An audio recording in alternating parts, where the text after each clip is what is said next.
Rural Heritage on RFD TV is brought to you by Rural Heritage Magazine, a bi-monthly magazine featuring articles about farming and logging with draft animal power, small-scale diversified family farming and homesteading, and other aspects of our rich rural heritage. Rural Heritage Magazine, borrowing from yesterday to do the work of today. For subscription information, please call 319-362-3027 or order online at www.ruralheritage.com.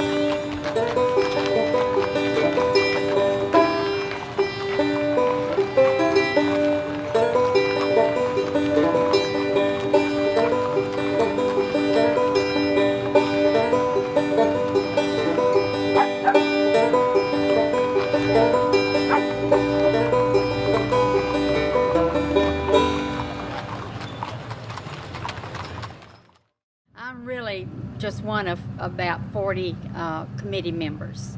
It takes a bunch of us to do the Mule Day Festival. How long has this been going on? It started years ago. It goes back to the 1800s if you look at it that way.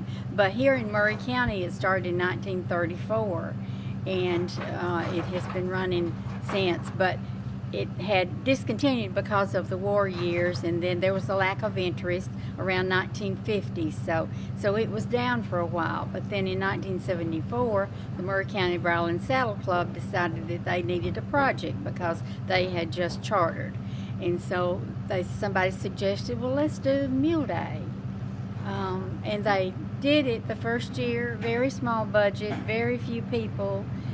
And it has grown continuously year after year after year.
Fifth place, we have number 485, Thomas Arnold.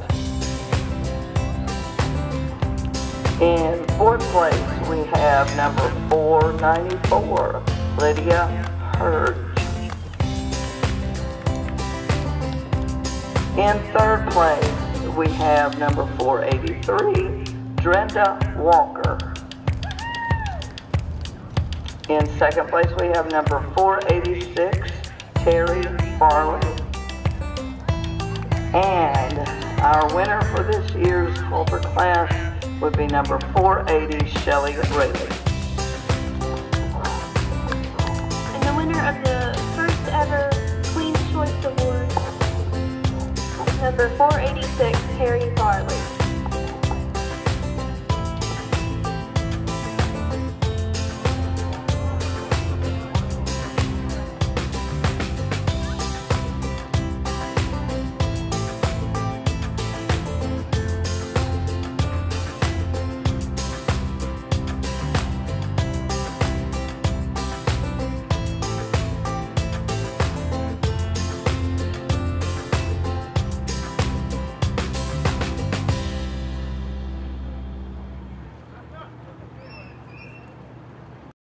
My name is Ben Tennison, the editor-in-chief of Western Mule magazine. We started the magazine in 1994, that's 24 years ago, and it's called Western Mule magazine, more about a way of riding than the Western country. We come from Missouri, so we're in the middle of the country, and lots of riding mules, lots of things about riding mules nationwide, and we covered the draft mule too, and of course we're here at Columbia, Tennessee, and some of the most beautiful draft mules in America are right here. We have seen an explosion in the riding mule, and I've got to witness the greatness of it all. Better mule than they had 24 years ago, and it's because we have better mares, or using better mares to produce those mules, and using better jacks, and we know this cross and this cross is going to do this, and we've got a better riding mule today, and I'm excited to see what the future is going to be. It's not over yet. We're going to get better as we go in years in the future. Years ago, the mare that you would be, the one that you're not real happy with, would be the one you would use for making a mule, isn't it? Yeah, that's exactly what they did. They used an unfit mare, and she wouldn't produce a good horse coat, so by God, she'll produce a mule coat, and sure enough she would, but they were not heads. They weren't good mules. They couldn't produce a good horse, and they figured that out, and now they use that top mare, and there's a time that a mule colt is worth more than a horse colt out of that same mare. The mule is a valuable trail mule, and of course he was even back in the 1800s. They wanted him in that rough country, and he could do it and go all day long, and still it is to this day, and sure-footed, and get you there and get you back safely, and a docile animal for the most part, and just a wonderful riding animal. Smaller foot, he's not pounding the ground as hard, and easier ride, and a lot of people with back trouble, and we older citizens get out of the saddle and not hurting so bad as we might with a horse. But they, for the same reasons they used them when they used them back in the 1800s, we use them today on trails in mountainous country, and they're just a wonderful animal for that. Our Gaited Pleasure class is entering the arena. Class number 3, Gaited Pleasure. Please enter at a walk.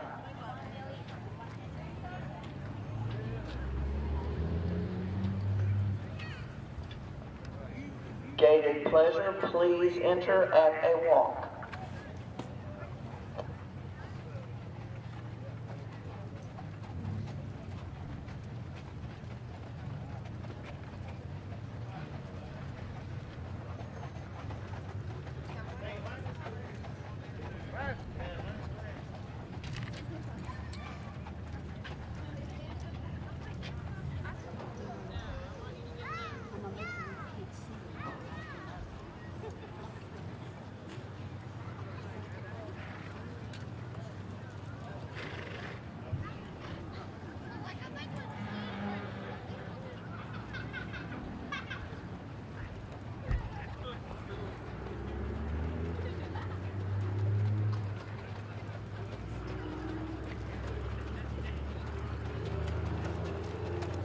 Let your mules go favorite gate, please. Favorite gate.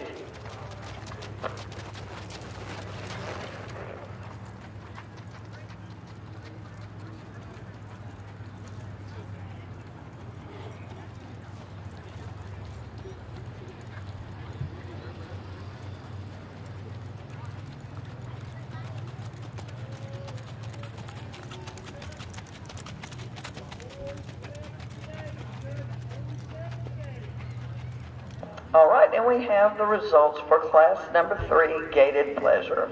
In 5th place, congratulations go to Cole Milner, riding Lizzie. In 4th place, we have Drenda Walker, riding Flying W Golden Hope. In 3rd place, we have Thomas Arnold, riding CB Sweepstake. In 2nd place, we have Jonathan Wall riding Smoky Valley Joe. And finally, your 1st place winner, and congratulations to Adam Hayes riding Gorgeous George.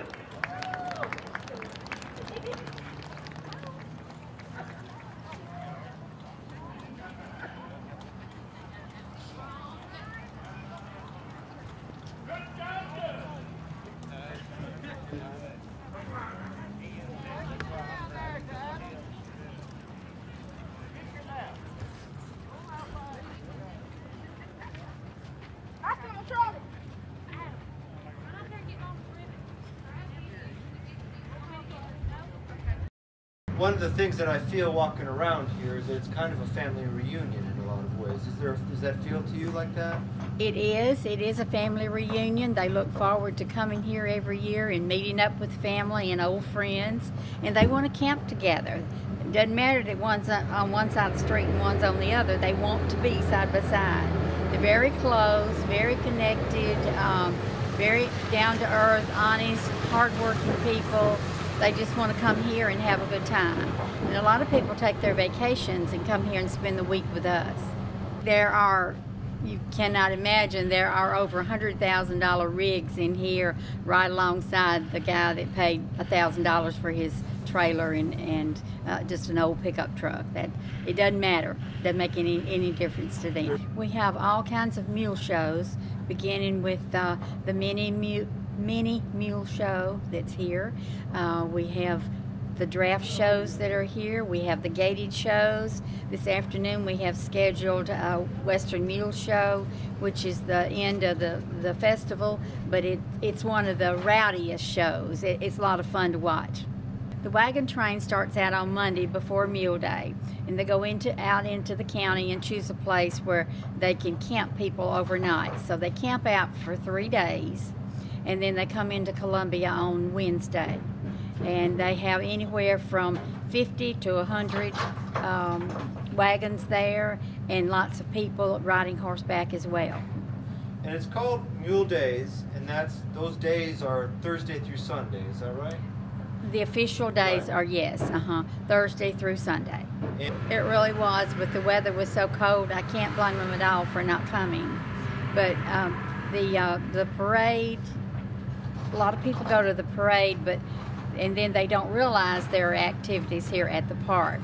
And I've had a lot of people say that, oh, I didn't know there was anything else going on. But we try to get our information out there, and we publicize it all year. We put out programs, and we mail those all over the country. If one would like to get on our mailing list, just call the office and give us the information, and we'd be glad to send you a program. 931-381-9557. I think once a child hooks up with a mule or horse, for that matter, I think they're hooked for life, because they can relate to that mule or they can relate to that horse, and they work that horse, and they do the grooming, and they ride, and that's their passion, maybe not so much a video game. Grandpa raised mules or worked mules, and then the grandchildren, they love to come and see what Grandpa did. So Grandpa remembers all of that, and he tries to pass it along to the children. For further information, call us at that same number, 931-381-9557. We go in the office in January, and then we're in the office through the end of March or the 1st of April, whichever the festival is. We're trying to break the world record for the most mules plowing at one time, simultaneously. And the record right now is 60 mules. We're going to try to break the record. And, anybody who wants to get in on it, just get on the Facebook and find our website, muleskinner.com, and it's got all the information about it. It's September the 29th, 2018, at my farm in Woodbury, Tennessee, on Short Mountain Road.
Stacy Lynn. Today I'll be making Southern barbecue ribs.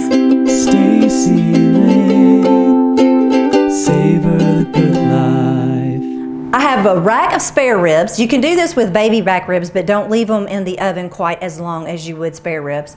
Place a little bit of olive oil all over both sides of the rack of ribs. Okay, it's so simple. Now this is a big tip, so don't forget your smoked paprika. You can buy it anywhere that you can buy spices, and I'm putting it all over the top. I'm gonna put a little cayenne pepper, you know, I say a little bit of salt, but people seem to under-season their meat, and I don't want you to make that mistake. And a little bit of pepper. Okay, then just rub that in. You're gonna do the same thing on the other side. Here's the bone side up. We're gonna go through the same thing. Now, an interesting thing, and I don't know if any of you do this, but we have families that get together and buy cows and pigs. There's a local farmer that raises pigs, and we just get to tell them what we want our pig to eat, so we can feed it what we want to. It gets to roam free, it has a good life, it's healthy, it's happy, and then we get to be healthy and happy because we get to partake of him. I'm gonna flip this back over so that I have the bones on the bottom. Then I'm gonna take my tin foil and I'm gonna make a tent around the pan so that the top won't get too done. I'm gonna keep it in the oven on 325 degrees. You can even make it lower than that because low and slow is gonna make it nice and tender. But I have it at 325, and I'm gonna keep it covered for about an hour and a half, and I'm gonna uncover it for about 30 more minutes, so then that's gonna be 2 hours, and then I'm gonna be putting the wonderful barbecue sauce that I'm about to show you how to make on top of it. Okay, so there we go. Now let's make our barbecue sauce. Super simple. Add 2 tablespoons of Alaga syrup. I like it sweet, so I add a little bit more. I'm gonna do about 3/4 cup of ketchup. I like to make my homemade ketchup, but that's for another show. All right, about a tablespoon of Worcestershire. Is that how you say that? Worcestershire? I don't think anybody knows how to say that. I'm sure somebody does. White wine vinegar, about the same as the Worcestershire sauce. And a little bit of paprika. I like about 2 teaspoons of that. A pinch of cayenne pepper, and if you like it really spicy, my men do. I don't like it quite as spicy. Then add that. And I'm gonna add a little bit of salt. You don't have to, but I just think it brings out all the flavors in the barbecue sauce. Stir it up. Done. Did you see how fast that was? I am finished. Some people, you know, if you like mustard, you can put mustard in here. You know, this is your recipe. Adapt mine to your liking. I'm gonna let the ribs cook for about an hour and a half, and then I'm gonna remove the tinfoil tent, put it back in for 30 minutes, and let that top get nice and crusty, and then I'm gonna slather it with this crazy good sauce. It's time to get the ribs out. Woo, that smells good. So I'm gonna move them over here and turn the rack of ribs with the bone side up. Okay, so I'm gonna pour this on because I may have some left over, so I wanna have it on the side of the plate and I want it nice and clean. Okay, so I'm gonna just rub this nicely over the ribs, put them back in the oven for about 15 minutes. Look at that. That is gonna be some kind of scrumptious food right there. We're gonna flip this over, slather the other side if it is falling off the bone. Look at how good that is. Whoa. Okay, gonna pour a little bit more of this delicious sauce. And by the way, really and truly, the Alaga syrup is to die for. It is so good, and it's got so much cane in it, and you taste that flavor in this sauce. Okay, slather away. That is fun, like painting on a big canvas. Okay, I'm gonna put that back in for another 15 minutes and we'll be ready to eat. I think the ribs are ready, and I know I'm ready. Okay, pull them right out. Oh, they look so good. They are just perfect. How great is that? All right, I'm gonna cut these into sections. Woohoo, it's hot. Woo, that looks good. Look at that, look at that. That's some good stuff right there. All right, look at that. I really and truly, I can't take my eyes off of it. That's just like the best piece of meat ever. Okay, so I'm gonna cut the rest of these. I mean, they're just beautiful. All right, stack them up tall. There you go. All right, all for me. For this recipe and more like them, go to my website, gaminggarden.com, and don't forget to subscribe. Stacy Lynn. This program is available for purchase. To order your copy, please call 319-362-3027 or visit www.ruralheritage.com. Rural Heritage is a bi-monthly magazine dedicated to draft animal farming and logging, as well as other aspects of our rich rural heritage. It is published by Mishka Press, which also offers a complete line of Back to the Land books, DVDs, and calendars. Call or write for a catalog or subscription information, or visit our website at www.ruralheritage.com.